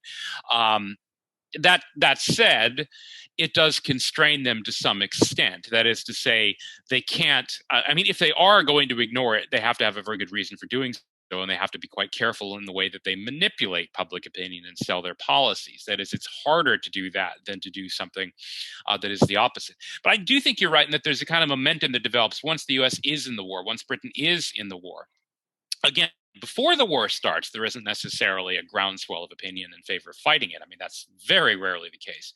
Once the war is on and people have started to lose loved ones and blood has been shed, and there's kind of this sense of just the demonization of the enemy in terms of the wartime propaganda, then yes, I do think in a democratic country, you do start to get, and again, sometimes it's not even necessarily what the public really thinks, as it's what the statesmen think the public thinks. So that is to say, Roosevelt probably convinced himself that, he couldn't possibly be seen to be, soft. That unconditional surrender, even if there was no public groundswell of opinion behind it, or the Morgenthau Plan, that he couldn't be seen to be soft or back down. On the other hand, you have this contrary evidence, right, that he does back down in the course of an election campaign. He is, after all, up for re-election in fall 1944. And he is, to some extent, forced to back down by his opponent by Dewey, because it does look like the Morgenthau Plan has backfired and the Germans are fighting harder. So that does argue that at times maybe public opinion could play a role in sort of staying the hand or steadying the hand of statesmen. But again, contrary to that too, I think he only pretended to withdraw the doctrine. I think he actually still supported it. In fact, it was still right there in the kind of the Joint Chiefs Handbook for dealing with occupied Germany. They didn't, publicly it was walked back. I do think the administration remained committed to it. And, he says right before he dies, he tells Morgenthau, "I'm with you 100%." Yes. Yes, well, Yeah. yeah, that's right. You said that was his last, known statement on foreign policy, which is fascinating. Yeah, so that's another, I mean, fascinating card factor. So you think if FDR lived and was healthy and all that, something like the Morgenthau Plan was possible. I mean, it's hard to imagine. I mean, it's hard to imagine American public opinion going along with that. But on the other hand, if you just have Stalin, I mean, if you just give Germany to Stalin, I guess you could be as brutal as you want, which doesn't seem outside the realm of possibility given how Roosevelt behaved. Can you talk a little bit about that and sort of the possibilities for Germany had Roosevelt lived? Well, I mean, I suppose officially, some version of it was still U.S. policy even after Roosevelt died. That is to say, denazification and the kind of the general punishment of Germany, if not the dismemberment of Germany. But yeah, as far as the overall economic policy, obviously in the end, the U.S. goes the other way, and they paved the way for the Marshall Plan and the kind of rehabilitation of what later becomes West Germany as part of the Western alliance. It's hard to say. I mean, I do think that things would have begun to change also politically. Roosevelt was willing to go against the grain of public opinion, but I think only up to a point. And yeah, I don't think the U.S. public, once they got wind of what was going on in Germany, would have approved of a policy of pure retribution to the extent of massive deindustrialization. Particularly once they looked at all the damage in Western Europe, and they were desperate for kind of economic recovery, and obviously a market for U.S. exports and all of the rest of it. I think a lot of those policies, kind of forged in the heat of the moment during the war, would have come to see to look a little bit different, I think, in the light after the end of the war. And that said, Roosevelt, he could be quite stubborn. You could see Roosevelt, let's say, just going a little bit longer with the kind of the punishment phase and the denazification phase, and not as quickly allowing the rehabilitation of certain former German government officials or Nazi party members, rocket scientists, and so on, that the U.S. eventually decided that they kind of needed on their side for the Cold War. I think, again, things might not have been radically different 2 years later, but I think maybe in the first couple of months, he might have been a little bit more stubborn about sticking to the letter of the policy than probably Truman was. Yeah. So I mean, we've talked, I mean, a lot about the book. Let me just close by asking you a few general questions. Does this, I mean, how do you take lessons from what you've learned in your study or your research of World War II and how you think about American foreign policy more generally? You're a specialist, you're a specialist in certain time periods, but but you must develop some priors that you take with you to think about other issues, other historical things, or things that are going on now that you don't have time to investigate in depth. Has that changed in any way for you through your study of World War II? Well, I think that in the case of U.S. foreign policy, and I wouldn't want to draw any too broad, sweeping generalization kind of pat lessons, but I do think there's an element in which the U.S., despite its kind of awe-inspiring destructive power in the world, as far as its obviously its weaponry, particularly going back to 1945 and the Cold War, still remains a little bit of a babe in the woods. That is to say, very easily manipulated. I mean, I think Kennan had that great metaphor about the U.S. as what was it, sort of the sleeping dragon, guarding its treasure. But once aroused, it reaches out in all directions, breathing fire indiscriminately with very little regard for the consequences. And I think there's clearly something to that, that the U.S. does have this vast amount of power in the world, which unfortunately is often either ill-directed or kind of somewhat confusingly directed, and that the U.S. is very easily, I think, manipulated into carrying out policies that might benefit other foreign actors, but don't always necessarily benefit the United States as well. I mean, I do wish we had a little bit more of a robust, whatever one wants to call it, kind of either commonsensical or realist foreign policy tradition, so that the U.S. does not always have to be on some crusade on behalf of some ideal, which is usually counterproductive anyway. That is to say, I don't think we have a great track record.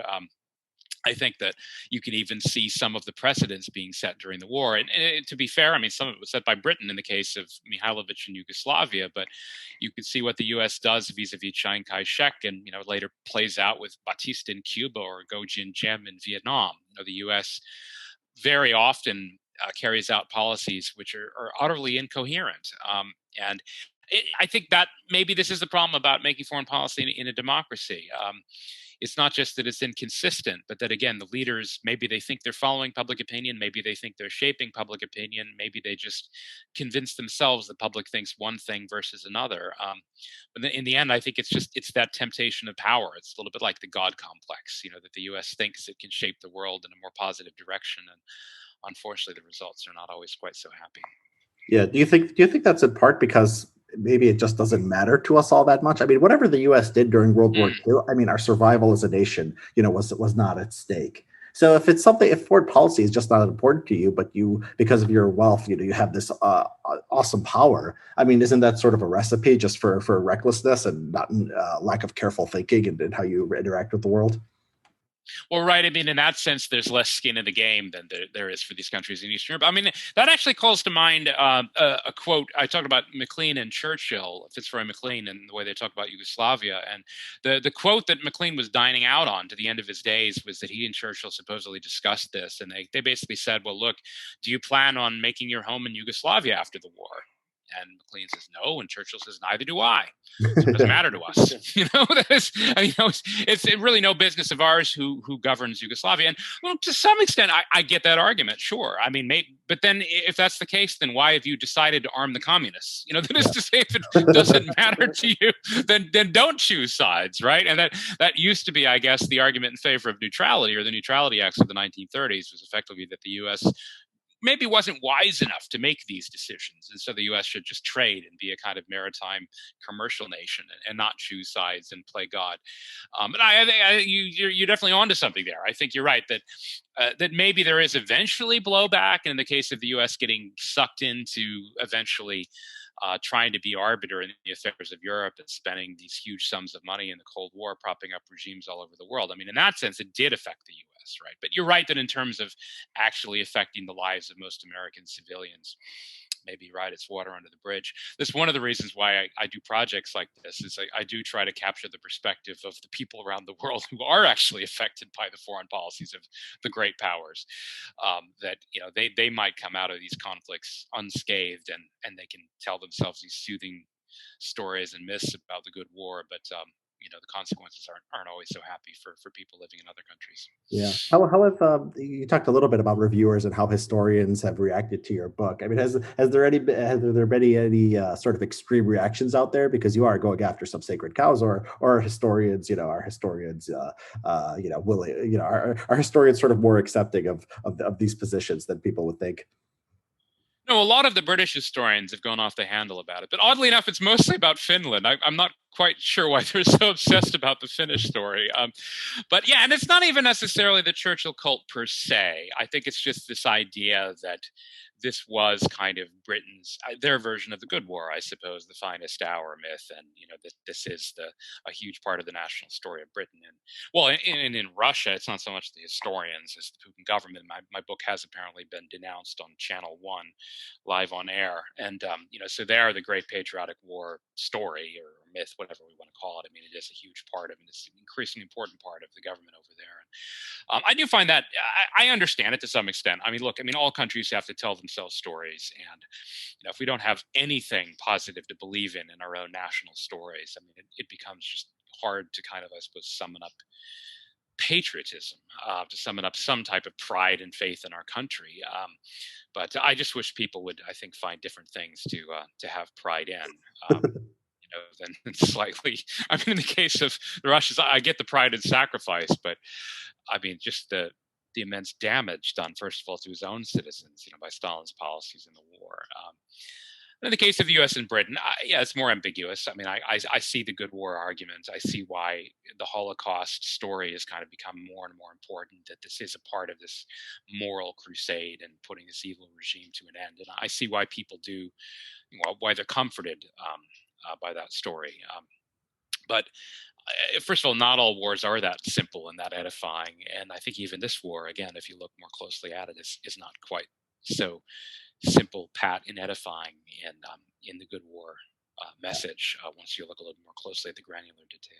Yeah, I think some people who listen to this might be surprised that British historians like Churchill, because they have this idea of sort of left academics being more left wing. But I found that people who actually do sort of the diplomatic history tend to be more conservative than people who do a lot of the other stuff, which has just been has gone into other directions.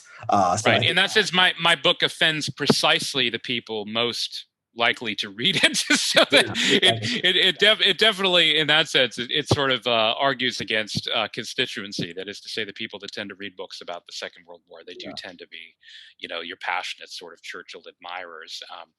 And it's not that everything I say about Churchill is negative, but obviously a lot of it has kind of stirred the pot, shall we say. Yeah, and I think the difference maybe the British and the American reactions, the American conservatives at least have the Cold War, and they have Reagan, and they have, that story of them saving the world. So maybe World War II gets a little bit superseded, although it's important. Well, if you're the British, I don't think you think you won the Cold War. I think you still need World War II as your final moment, as your finest moment. So this was fun. What are you working on now, or do you have any more projects you can tell us about? Not really quite sure yet. I mean, I've been tossing around various kind of ideas and projects dealing with the Second World War.